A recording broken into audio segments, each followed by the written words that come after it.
మరణాన్ని జయించే ఆ శక్తి ఆయనకుంది.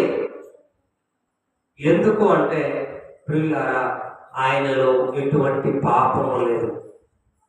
అందుకోసమే పాపము లేనివాడు సజీవుడుగా లేపబడతాడు. పాపము లేనివాడు సజీవుడుగా లేపబడతాడు. అందుకని యేసుక్రీస్తు అన్నాడు, పునరుత్థానమును జీవము నేనే, నా యందు విశ్వాసముంచు వాడు చనిపోయిన బ్రతుకును ఎప్పుడు అంత్య దినమున బ్రతుకుతాడు, అంత్య దినమున బ్రతికించబడతాడు. మరణాన్ని జయించే ఆ శక్తి ఆయనకుంది. ఎందుకు అంటే ప్రియులారా, ఆయనలో ఎటువంటి పాపము లేదు. అందుకోసమే పాపము లేనివాడు సజీవుడుగా లేపబడతాడు.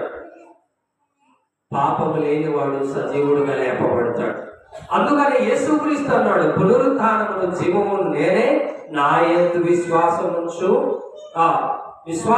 వాడు చనిపోయిన బ్రతుకును ఎప్పుడు అంత్య దినమున బ్రతుకుతాడు, అంత్య దినమున బ్రతికించబడతాడు.